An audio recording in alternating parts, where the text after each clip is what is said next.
வணக்கம் மக்களே. ரேஷன் அட்டைதாரர்களுக்கு தற்போது மகிழ்ச்சி தகவல் ஒன்று வெளியாகி உள்ளது மக்களே. அனைத்து ரேஷன் அட்டைதாரர்களும் காணொளியை கடைசி வரைக்கும் பாருங்க. இந்த மாதிரி பயனுள்ள தகவலை தெரிந்து கொள்ள நம்முடைய சேனலை மறக்காம சப்ஸ்கிரைப் பண்ணி வச்சுக்கோங்க மக்களே. நேரத்தை மாற்றிய கூட்டுறவுத்துறையா, இனி 8 மணி நேரம் ரேஷன் கடைகள் திறந்திருக்கும். காணொளியை கடைசி வரைக்கும் முழுமைக்கும் பாருங்க. பொது விநியோக திட்டத்தின் மூலயமாக மத்திய மற்றும் தமிழக அரசு இணைந்து ஏழை எளிய மக்களுக்கு இலவசமாக அரிசி, கோதுமை மற்றும் மலிவு விலையில் சர்க்கரை, பாமாயில், பருப்பு இந்த மாதிரி உள்ளிட்ட பொருட்களை வழங்கி வருகிறது.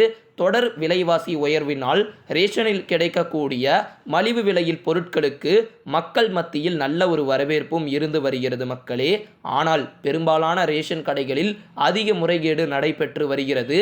அரிசி, பருப்பு, சர்க்கரை உள்ளிட்ட பொருட்களில் எடை குறைவாக இருக்கிறது என்று பொதுமக்கள் தொடர்ச்சியாக குற்றம் சாட்டி வருகிறார்கள்.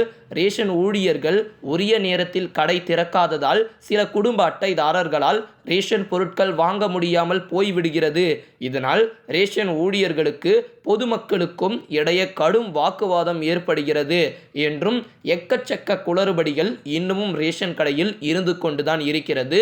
இது போன்ற பிரச்சனைகள் ஏற்படாமல் இருக்க ரேஷன் கடை திறப்பு நேரத்தை கூட்டுறவுத்துறை மாற்றியுள்ளது. தலைநகர் சென்னையில் செயல்பட்டு வரும் ரேஷன் கடைகள் காலையில் 8:30 மணி முதல் 12:30 மணி வரை இயங்கும்.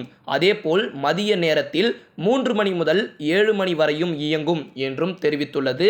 அதேபோல மற்ற மாவட்டங்களில் காலை 9 மணி முதல் 1 மணி வரையும், மதிய நேரத்தில் 2 மணி முதல் 6 மணி வரையும் செயல்படும். இந்த ஒரு நேரத்தை மாற்றி அனைத்து ரேஷன் ஊழியர்களும் முறையாக கடைபிடிக்க வேண்டும். அப்படி ஒருவேளை உத்தரவை மீறுவோர் மீது உரிய நடவடிக்கை எடுக்கப்படும் என்று கூட்டுறவுத்துறை எச்சரிக்கை விடுத்துள்ளது.